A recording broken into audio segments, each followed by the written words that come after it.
السلام علیکم و رحمت الله و برکاته. بابای حاجی مرزا، من یک خواهر اسلامی شما. بابای حاجی مرزا، مردی که زن و فرزند خود را دهان گفته دشنام میدهد یا اینکه فلان فلان گفته، آیا با این خیل انسان زندگانی درست است یا نه؟ همه کارهایش را محیا میکنیم، باز گناه ما را یافته و ما را بیهوده لط و کوب میکند. بابای حاجی مرزا، مردی که زن و فرزند خود را بی گناه میزند، آیا این گناه نیست؟ میگویند که مرد را با مهر نگاه نکنی گناهگار میشوی. آخر ما او را با مهر نگاه میکنیم و ما او را حرمت میکنیم. این برادرها در همون جمعه شما اشتراک دارند. اکنون من از این خیل برادرها بیزارم که گویم غلط نمیکنم. همون برادری که اگر زن و فرزند دهان گفته دشنام کنه و خب و اینجا آمده با صحبتهای ما را گوش کنه و گوید من به تو مخلصم و من تو را حرمت میکنم، اگر تو برادری من باشی و تو مرا حرمت کنی و مخلص من باشی، تو هیچ وقت زن و فرزند، نه اینکه زن و فرزند خود، به کسی تو هیچ وقت دشنام برای خود شعار نمیگردانی. دادر عزیز، این مردی هم این نیست. گفتی همون ابو عبدالله رودکی، مردی نبود فتاته را پای زدن، گر دست فتاده بگیری مردی. اکو یک فتاده است امروز زنها در دست ما و شما، امروز یک دستنگر ما و شما شدن، امروز دهان ما و شما را گوش میکنند. اکو همون دستنگر و همون در افتاده را ما در همون خیل حالت یافته و اکو لط و کوب کنیم. این دادرای عزیز، این جوان مردی نیست، این جوان مردی نیست.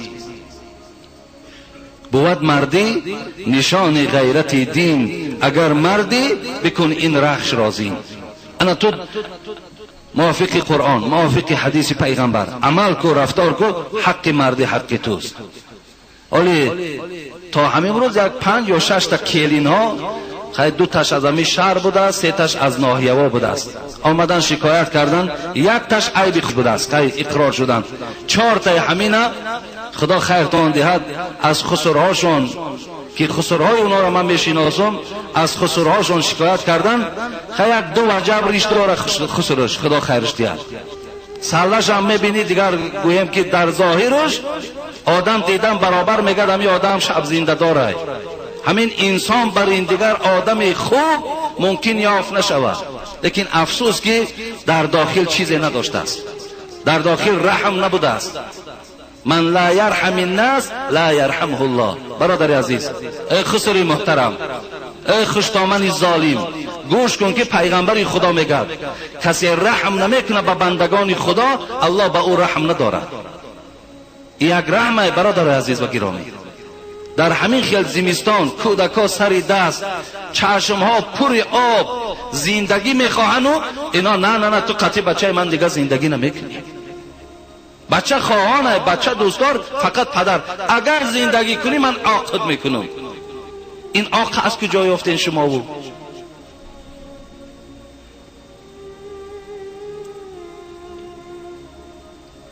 برای من کم تر رحم و انصافه برادر عزیز و گرامی، کم تر رحم و انصافه بیدار کنید. اگر هم تا دختری تو را با کودکاش به خانه خود روان کند، احوال تا ببین، اما از خودت خلاصه برار فقط. با بعض میده ترین گناه شما اهمیت ندین. آخه کنی آدمی بیگناه، همون عمر خیام خدا خیرش دهد گفته بود آخه ناکرده گناه در این جهان کیست؟ بگو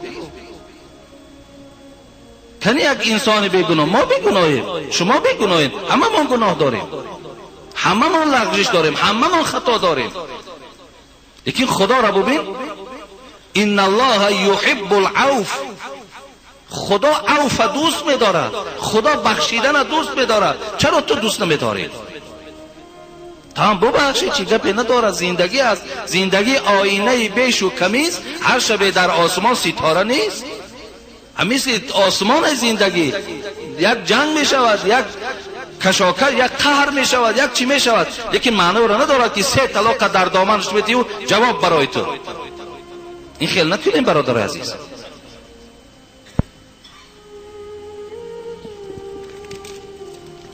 السلام علیکم و رحمت الله. اکای حاجی میرزا، ما را از حساب ترس یک ملا گفتن که دعا خواند و پرهیز داد که 7 روز باید آبازی نکنی، حتی غسل هم، با یگان بلای دیگر باز گرفتار نشوی.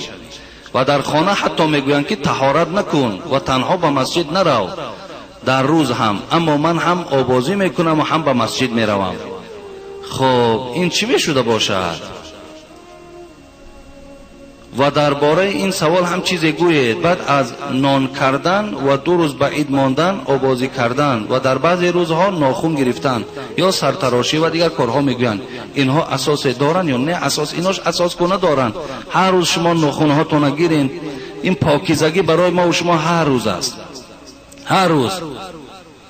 هر روز شما آلوفته باشین، تازه باشین، خوشبو باشین، لباسکای تازه پوشین. لیکن این پرهیزی که این برادر عزیز دادن، این پرهیز شما شکنین، خدا خواهد صحت میشوین. این پرهیز شما نیست برادر. طهارت نکن، مسجد نرو، آبازی نکن، انا عکس همون کن، خدا تو را شفا میده. این نادرسته. این پرهیز برعکس ای در باب جین ها می آید که آدم وقتی پای به طهارت میگردد در او جین داخل نمی شود. وقتی انسان نماز جماعت نمیاد، جین در او تأثیر نمی بخشد. برای همین شما عکس همون کنین، خدا خواه انشاءالله شما ثواب میگیریم. خب السلام علیکم بابای حاجی میرزا، من در روز نماز عید قربان وارد مسجد شدم. در آنجا ملا امر معروف کرده ایستاده بود و بعضی شهروندان صدقاً توجه به ملا کردن بودند. بعضی ها سخنان آن را گوش نکرده با گفتگوی خودشان مشغول بودند. من باشم 1 مرتبه گفتم که گپ نزنید. خب یک دم خاموش شدن و بعد چند دقیقه باز به سخن گفتن مشغول شدند. من خاموش نشسته فکر و خیالم به گفته های ملا بود تا چند شهروندان سخنگوییشان زیاد شد. من با آواز بلند بر پدرتان لعنت گفته خب کنید 2-3 بار تکرار کردند و مردم تا آخر سخنان ملا را گوش کرده و خاموش ایستادند. سوال: آیا من برای این کار کردگیم در پیشگاه خدا گناهگار شدم یا نشدم؟ خیلی آدمی خوب بوده ای، خیلی آدمی نیک بوده ای که مثل این مردکایی که دهنی زن و دهنی فرزند و دشنام میکنن و با اینجا خاموش آمدگی نمیگن که خدا ما را میبخشه یا نمیبخشه. لیکن سیری اینها را زنهاشون با واسطه مکتوبها که روان میکنن. خب تو با یک کلمه که بر پدرت لعنت گفتگی انسان، خب اینقدر باز ترس در وجود تو بوده است. خوش به حالتان برادر عزیز و گرامی. لیکن این عملی تو عملی نادرست است. یعنی همه وقت شما بینید خداوند ما را در سوره زنبور نحل، اعوذ بالله من الشیطان الرجیم، ادعو الى سبیل ربک بالحکمت والموعظه الحسنه.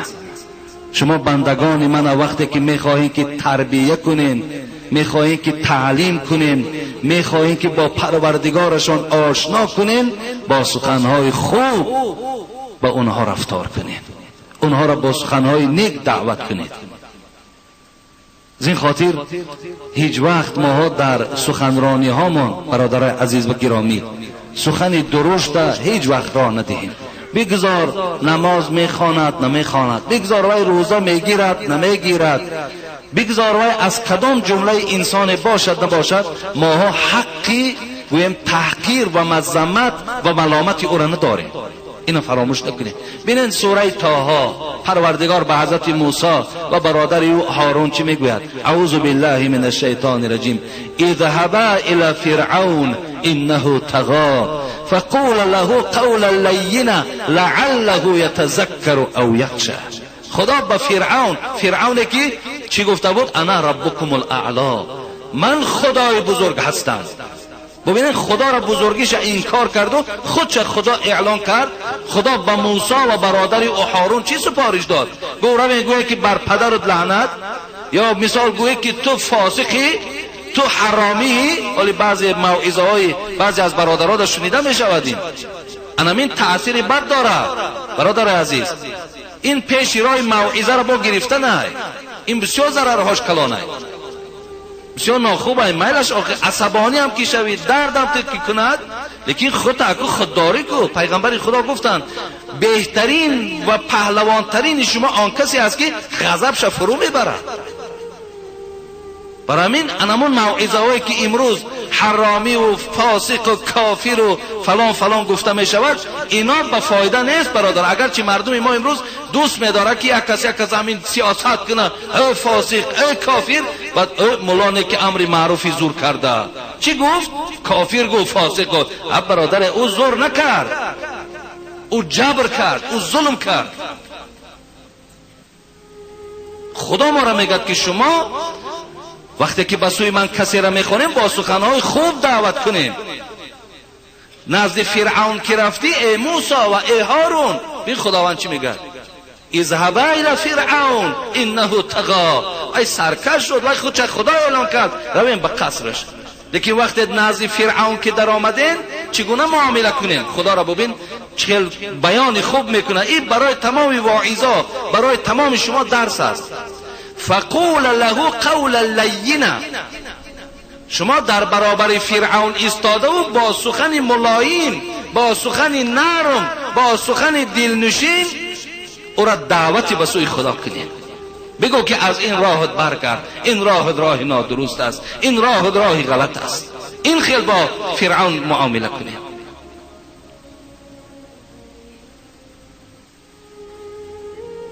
خواهی چو خلیل کعبه بنیاد کنی.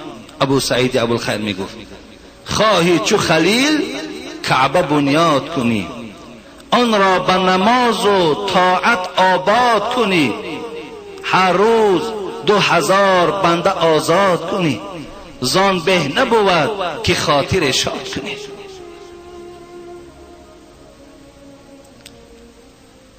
پیغمبر خدا میگفت من کان یؤمن بالله و الیوم الاخر فلیقل خیرا او لیصمت. کسی ایمان به خدا دارد، ایمان به روز قیامت دارد، سخن خوب گوید. فلیقل خیرا، سخن خوب گوید، او لیصمت. سخن خوب گفتن میتوانی، سکوت برای خودت اختیار کن، خاموشی را برای خودت اختیار کن. حضرت سعدی را بوستانش عجیب یک حکایه میارد، ممکن که همین برای بعضی از ما و شما درد شود. سگ بر آن آدم شرف دارد. شما ببینید، سگ بر آن آدم شرف دارد که دل دوستان بیازارد. این سخن را حقیقت باید تا معانی به دل فرود آید. میگوید که سگ بر آن آدم شرف دارد. و چه سگ از آدم شرف دارد؟ و خدا در آیت 69 از اسراء میگفت ولقد کرمنا بنی آدم و حملناهم فی البر والبحر و رزقناهم من طیبات. و پروردگار میگه ما فرزند آدم محترم ساختیم، مکرم ساختیم، با عزت گردانیدیم. از سعدی میگه که سگ بر آن آدم شرف دارد که دل دوستان بیازارد. آن انسانی که دل یک برادر می آزارد، در عزت نفس یک برادر گویم که سخن میراند، حضرت گفتن که سگ از تو بهتر است. برای چی؟ ولی حضرت بیان میکنم این سخن را حقیقت باید تا معانی به دل فرود آید، تا معانی به دل فرود آید.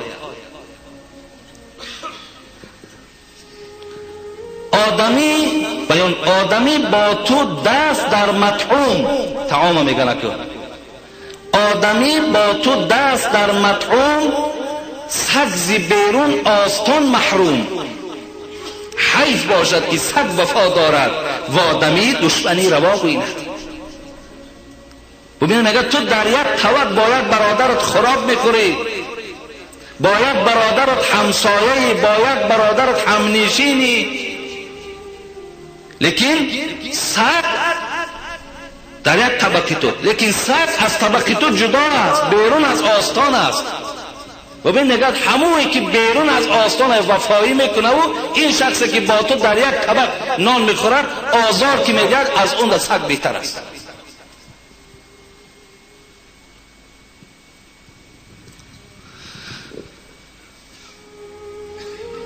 در آخر اطراف این من همین گفتنی هستم که بزرگ خدا میگفت یک نکته بگویم به تحقیق بسنج. یک نکته بگویم به تحقیق بسنج. گر عاقل و کاملی مرنجان و مرنج.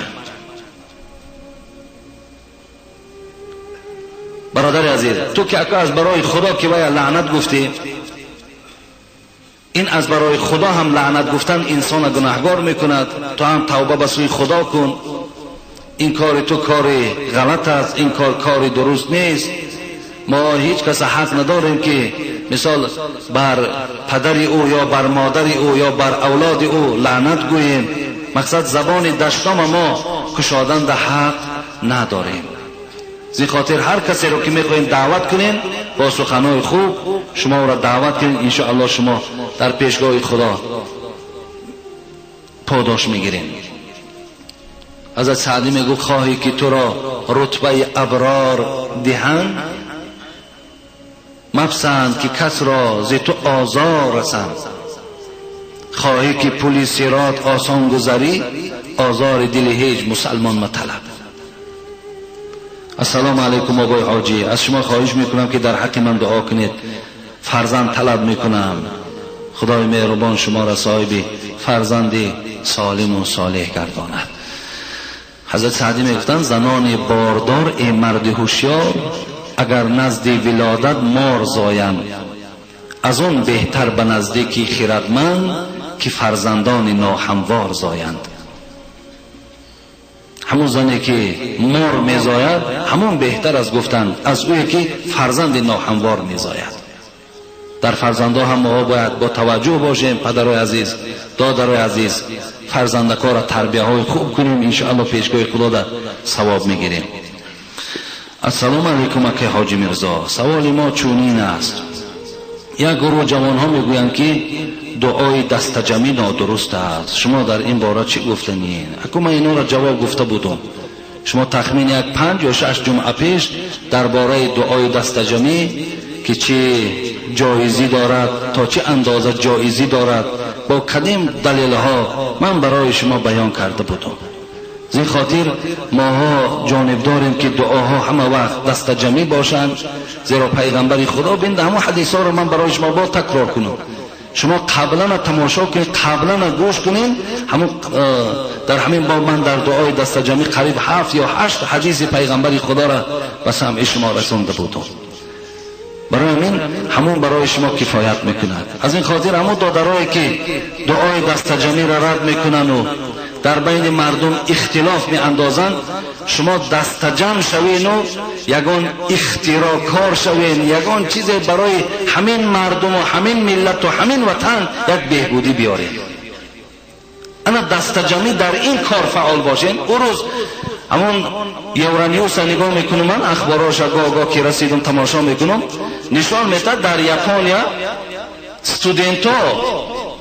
استودنت ها نمی کاغذهایی که ما و شما این امروز ها استفاده میبریم، این سوال هایی که میتین همین توجه قلم میپرتویش در عدیر میرود، همین کاغذها را جمع کردن و در داخل آب تر میسازن. ممکن بعضی ها دیده باشین در داخل آب تر میسازن، مخصوص اپارات کردن که همون کاغذ پرس میکنن.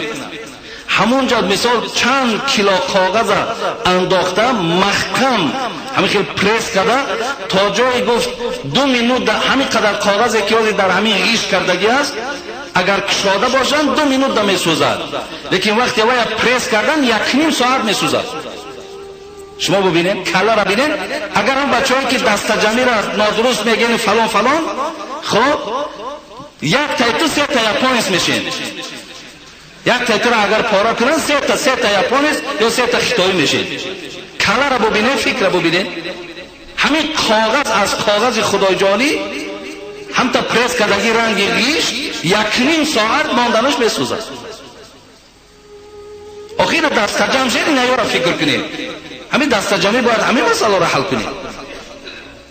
اختلاف و پراکندگی و بدبینی و یک دیگر را قهر و غضب داد گویم روبرو کردن و دیگر.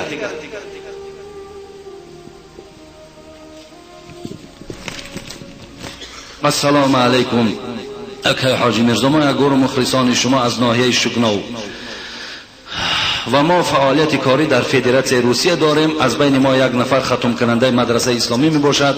ما برای یک مسئله بحث و ملاحظه های زیاد کردیم. این رفتار او درست است که در کارخانه خودکشی کار میکند و ما با او گفتیم که در این کارخانه کار کردن شما درست نیست. ما به تاجیکستان زنگ زدیم، با ما یک مولوی گفتن که درست است.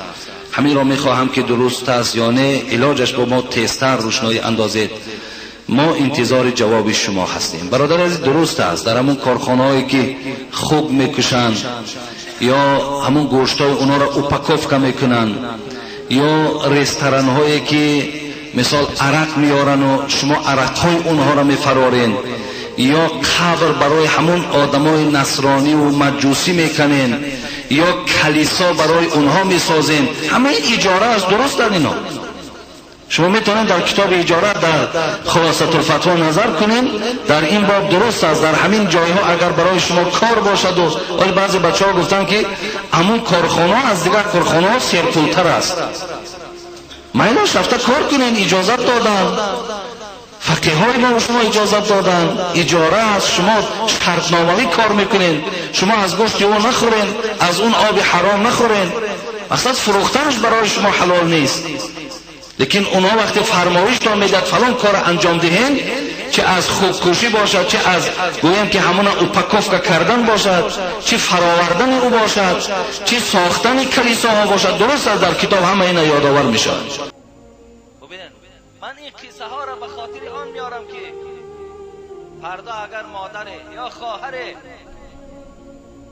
این صحبت ما را گوش کند و قسم به عزت پروردگار که غرض ندارم، یگان بدبینی نسبت زنها هم ندارم، بلکه پیامبر ما گفتن سه چیز را در دنیا دوست می‌دارم، یکی زنهاست، ما نیز زنها را دوست می‌داریم. این دلالت ما برای خوبی های زن افاده میکند که ما محبتی به زنها داریم، ما دشمن نیستیم و ما خودمان از کجا آمدیم؟ این دوستای خدا، این پیامبرها از کجا آمدند؟ همه اینا فرزندای مادرها بودند. زن کسی بد میبیند که او مدنیت و معرفت، فهمیش، عقل، ذکاوت ندارد. زن مالی نیست که انسان باید بد ببیند، زیرا پیامبر الدنیا متاعون و خیر متاعها المرأة صالحه میگوید. بهترین متاع دنیا این زن است. گفت پیامبر بهترین متاع دنیا، بهترین نعمت دنیا. ولی وقتی که ما اطراف بعضی از مادرهایی که فقط نام مادری باقی مانده است ولی طبیعت درندگی در او پیدا شده است، میخواهیم همون طبیعت درندگی را به خاطر آیت قرآن که فذکر فإن الذکر تنفع للمؤمنین، خدا میگه بگو، پند بگو، آیت قرآن بگو، حدیث پیامبر بگو، زود است که وای از درندخویی نجات می‌یابد. زود است که این آیت‌های قرآن برای او ملهم بشود، برای او همچنان تبلت که میخرید سردردت میماند، روده دردی، معده دردی گم بشود، اینها همچنان داروهایی هستند که همون طبیعت‌های درندگی را، همون گویم ناکسی و ناآدمی را از جنس اونها دور میکنند. ما به خاطر این بیانهامان هست، به خاطر یگان دشمنی نداریم، غرض نداریم یا یگان سختی از جانب زنها نکشیدیم، ولی امروز درد یک برادر مسلمان، مکتوب یک برادر مسلمان، خانه ویران شدن یک برادر مسلمان، خانه ویران شدن ماست. علامه جوزی رحمت الله علیه در کتاب خود میگفت مرد زن دویم گرفت، زن دویم شا گرفت. شما بینید مادرها را صداقتشان ببینید، خدا ترسی را ببینید. زن دویم گرفت ولی زن اول را از زن دویم گرفتگی خود آگاه نکرد. چگونه که امروز برادرای عزیز ما هم از حساب که زن دویم میگیرند زنهای اول طلاق میطلبند. مرا طلاق کن، مادام در بالای من زن گرفتی. من به قدرترین زن بودم که بالای من زن گرفتی. پیامبر میگوید ایما امرأتین سألت زوجها الطلاق،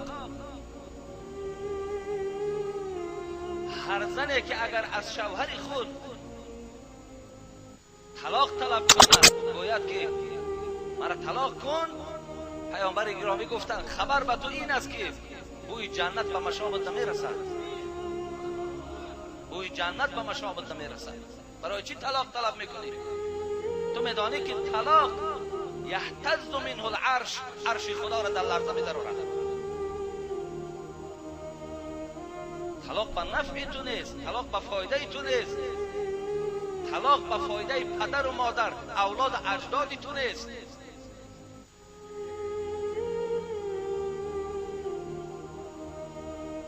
خلاص این مرد میگوید زن دویم گرفتم ولی زن اول خبردار نکردم. زن اول در همین بین آهسته آهسته درکدار شد که شوهرش زن دویم گرفته است. این را علامه جوزی حکایت دارد. ولی زن خوب که بود، زن نیک که بود، چیزی به سوی شوهر نگفت. اگر گفت حاضر من این بیان اگر آشکار کنم حتمی در بین ما جنگ و جنجال می شود، حتمی من زبان درازی می کنم، حتمی من سخنهای بالای می گویم، مبادای غضب خدا بالای من نشود. و سکوت برای خود اختیار کرد. ببینید زمانی شد میگه که این مرد از دنیا گذشت. تا گذشتنی مرد تا جان به حق تسلیم کردن، زن اول از زن دویم گویا چیزی درک ندارد، گویا خبری ندارد و شوهر چیزی نمیگفت. حاضر زن دویم ببین، زن دویم بگیره حالتا ببین. در اون خانه دیگر زندگی کنه نمیتونی.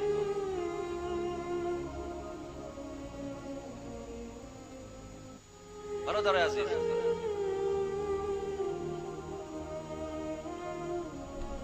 بسیار تجربه ها ما بلند شد. از چی حساب؟ از حساب همین جنگ جنجال هایی که برادرای عزیزی ما دارند، مکتوب هایی که در پیش من هست، تا جای آمد که زن اول در پیش ما تا این اندازه را اگه من از اون ملال نمیشوم.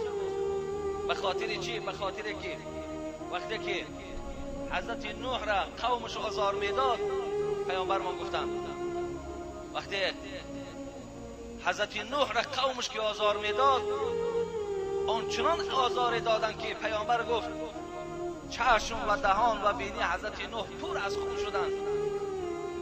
بعدن وقتی که قوم از زدن باز ایستادن، حضرت نوح در یک گوشه رفت و به سوی قوم نگاه میکرد. همون کسانی که سنگ برداشته و مشت برداشته حضرت نوح را میزدند، به سوی خدا هم تا دستش برداشت و گفت اللهم اغفر لقومی فانهم لا یعلمون. خدایا گفت همین قومی که لباسهای مرا پر از خون کردند، دهان و دندان مرا مجروح کردند، دعای من همین است که خدای همین قومی مرا مغفرت کن، زیرا که اونها چیزی را نمیدانند. اینا جاهلند، گفت اینا نافهمند.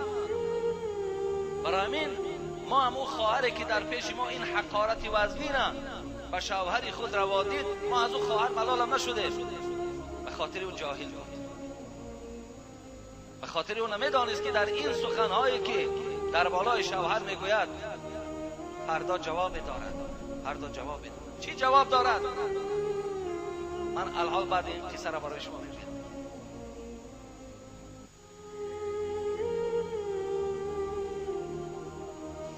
این خواهر گفتن که وقتی شوهرش زن دویم گرفت، ما را کن سبب گرفت و گفت بیاین رویم برادرای همین زنی من به تو بسیار اخلاصی بلند دارد، شاید که همین پیش راه همین خواهرشون هم میگیرند، شاید همین خواهر شما را بیند و حیای کند و به خلاصه بیاید که در همین زن دویم گرفتگی من رازگی دهد. باز وای بیان میکرد که قسم به نام خدا در بهترین خانه زن اولم زندگی دارد، شما از زن من پرسان کنید که از همین مال دنیا چی کمبود دارد، فقط پرسید. مقصد همه دیگر تأمین است. با جوان چی میگفت امروز زنها را میبینم که در کوچه ها بیراهگردی میکنند، امروز میبینم که اکثر جوانای ما رسیه رفتن، بعض بیناموساش زناشون هم دیگه به یادشان نمیزند. این زنهای کوچه کمتر بود که با زنهایی که در اینجا در نکاح داشتن رفتن اونجا در با زنهای بیگانه قطعی دست و بگردن کردن و این زنهای حلال خود فراموش کردن. زنها که بیشتر شده است خواستم که از زن بگیرم و شاید یک لحظه یک ذره در راه خدا خدمت شود. این زن میگردد میگوید که من چی کم بود داشتم که بالای من زن گرفتی؟ میگه چیز کم بود نداری تو، کم بود نیست، شکر ما برای تو شکر میگیم، شو زنی خوب، ولی امکانیتم شید زن گرفتم.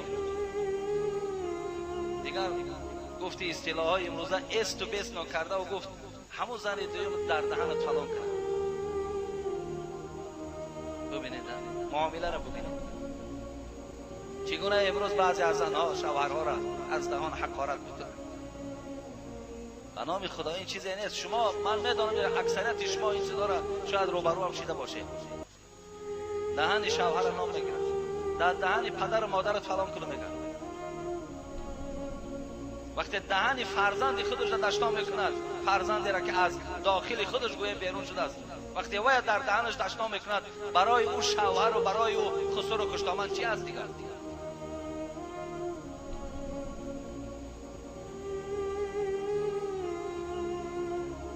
قصه علامه جوزی ده بوده ما. خلاص این مرد میگه از دنیا گذشت و زن اول چیزی بیان نکرد که تو مردک زن گرفته، ما چی کم بود داشتیم که تو زن گرفتی؟ چرا زن گرفتی؟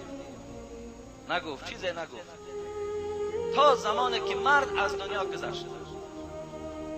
مرد از دنیا گذشت و بعداً این زن اول خزینه شوهرش را میکشد که 8000 دینار در صندوق شوهرش است. بعداً جستجو میکند، ایمان ببینه، جستجو میکند که همین زن دویم همین کی بود. خلاص های زنها در جستجو میلیسه در پیش زن این چی است، ناز میآورد، خوب میآورد، همین نگاهت که نمیفهمه که زن داری و نداری. اینقدر مثال ذکاوتشون بلند است. یافت زن دویم یافت و بعد از آن از او پرسید زن فلانی تو هستی بود؟ گفت چرا؟ گفت من زن اول ایشان بودم و در دوام حیات فهمیدم که وای زن دویم گرفته است، ولی به خاطر که شوهرم آزار نیابد، به خاطر که آیت قرآن است فانکحوا ما طاب لکم من النساء مثنی و ثلاث و رباع، به خاطر که قرآن گفته است مرد 2 زن گیرد، 3 زن گیرد، 4 زن گیرد، قرآن اجازت داده است. من به خاطر آیت قرآن با شوهرم ستیزه نکردم، با شوهرم جنجال نکردم، خب امروز جستجو کردم که شما زن دویم ایشان بودین. من به خاطر آمدم که این 8000 دیناره که در صندوق شوهر من است 4000ش حق توست. برادر عزیز ایمان ببینه، 4000 این حق توست. اون زن که زنی بسیار خدا ترا در رحمت شامل کند، این پول حق من نیست. و چرا حق تو نیست؟ گفت آخر این شوهر 6 ماه پیش از وفاتش مرا طلاق داده بود. ببینید 6 ماه پیش از وفات این مرد مرا طلاق داده بود. من دیگر زن او نیستم. مادامی که من در طلاق باشم، مادامی که من زن بیگانه باشم، این 4000 دینار حق من نیست. گفت رو گو عاشق شود، حق توست. گفت افسانه از باور کنین، افسانه. امروز در امروز عصر، در امروز معامله هایی که ما میبینیم اینها افسانه میتابند. آدم حیرتی میشد نخواد که زن تا این اندازه را صداقت داشته باشد، تا این اندازه را احترام داشته باشد.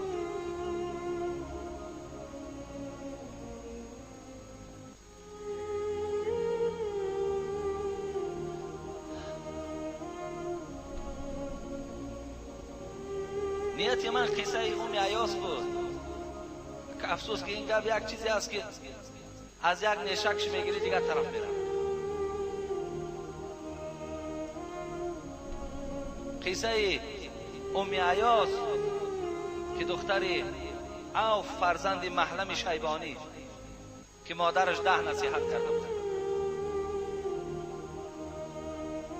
حاضر پیش از آنه که من این ام ایاس چگونه مادرش نصیحت کرده بود چندش درجا کرده. من پیش از این قصه علامه جوزی گفته بودم که هر زنی که اگر احترام شوهر نمی کند، هر زنی که نسبت شوهر خود توجه خوب نداشته باشد با عذاب روبرو می شود. کدام عذاب؟ سوال تو بدید. کدام عذاب؟